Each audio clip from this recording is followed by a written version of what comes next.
Hey folks, welcome again to another little video that we're doing here with Live Equestrian.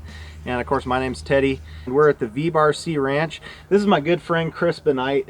Chris, maybe you can tell us a little bit of background. How did you come here and what is it you do exactly? So I'm Chris Bennight. I live here out of Nyssa, Oregon with my wife, and we run a cow-calf operation, raise a few dogs, raise a few horses.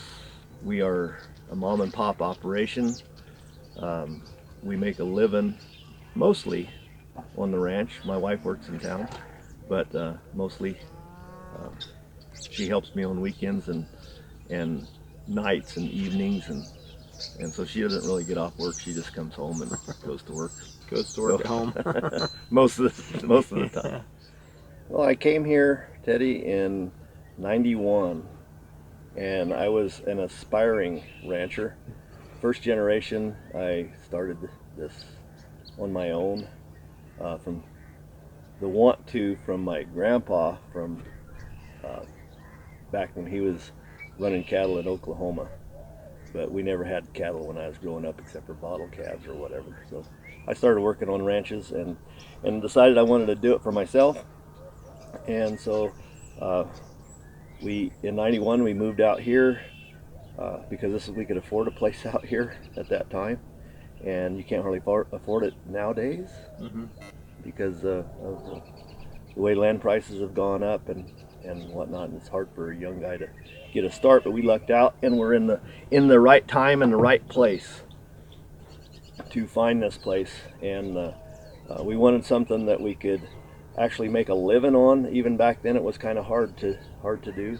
We've had a little bit of interest in our grass-fat beef, and it seems to be escalating now. We're kind of running away a little bit, and it's a good problem to have, which is a good thing. I mean, we're still mostly selling commercial calves and all that, but we try to save some back for our customers as much as we need to have for customers. So we need to have our customers make early orders so we can develop these cattle, because it takes a while. It takes a couple years to develop these fat calf.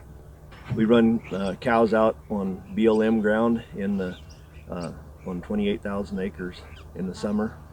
This is no fertilizer, no hormones or anything like that.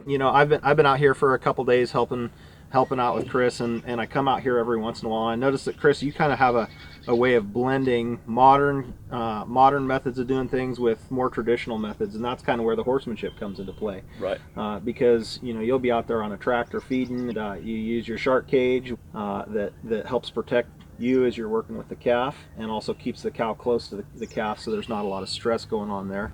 But then you also are horseback, and you use your stock dogs that are really well trained and so forth. So how do you decide how to blend that technology and modern conveniences with what you do that's more traditional? And well, some of the traditional things are tried and true, and you cannot hardly improve on those. Like a horseback in rough country, you can't get there with a four-wheeler or a side-by-side. When your dogs is tried and true, so you can teach habits to cows just like you can horses. You can teach cattle to be easy to work, or you can teach them to be hard to work. And a dog actually, I think, makes cattle easy to work. They want to bunch. The dog will go out and gather the cattle in. They can do probably 10 times as much work as a cowboy can. A good dog. And so I don't have to work as hard, and the dogs love the work, so I let them work. And the key with the dog is having a dog that works in the style that you want them to work. And so you run border collies. Talk about what's their style and how do they work? So border collies are their style of working generally is head dogs.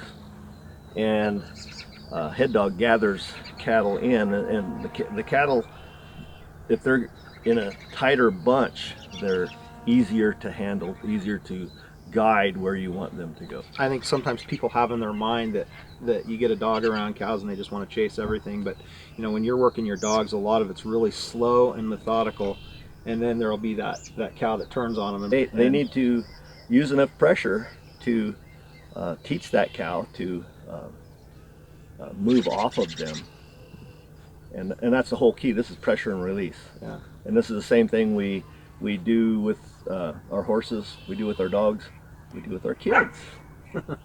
So we can't do it with our wives, but we can, you know, do it with dogs, horses, and kids. It works pretty good. Yeah, they find that sweet spot that they can live in and exist in, and, Yes. and have quite a degree of liberty in, really, too. And that's They an can. important piece. Yep, they find that release, and that's pretty soon they hunt that release. Mm-hmm. You know, and cattle that are taught that, they're easy to work. But if you get cattle that aren't taught that, and you're trying to do it a horseback without dogs, they can go that way, that way, that way, and that way, and you can't get around them. You're going to wear out a horse in a short amount of time, and you're still not going to get the job done. I do occasionally have dogs for sale. I have several. I have a couple of young dogs right now that are about a year old. Chris has really worked hard to develop a horse that he can use here on his place, both as a ranch horse and then also some competition. So Chris, maybe just share a little bit about your horses, how you've developed the kind of horses that you are looking for, what you're looking for, and then also some of the discipline that you put into them. What are you trying to accomplish with them, and what kinds of competitions and things like that have you been involved with and looking to in the future? The horses that I need in this operation is developed through necessity. I like riding horses. It's kind of one of my passions, and so I like a horse that is light and is responsive and loves his job. So I mostly use cow-bred quarter horses and pretty heavy cow-bred horses. I've shown a little bit in like club cuttings, shown a little bit in ranch roping, kind of stock horse competition, just a little tiny bit. Never did go very far, never have won any money doing it, won some prizes or whatever. But the whole point of going in that direction is to improve myself and my horsemanship and my horses. And if you improve yourself, your horsemanship, your horses are going to improve. So Chris, how can people get in touch with you if they wanted to maybe get a hold of some grass fat and beef, or maybe a nice stock dog, something like that? We have a website called VBarC, and you can get it. Just go Google VBarC and get to us from there, or Dukas Farms. Okay, and Dukas Farms is operating in near Lebanon, Oregon, and they also help. They distribute beef in the Willamette Valley. You bet. So check them out, and I believe you guys are also on Instagram And in Crispinite. and in Crispinite on Facebook. So those are other ways that you can get in touch if you're interested in learning more about what they're doing out here. Yep. All right, thanks. We'll catch you down the trail. Thanks.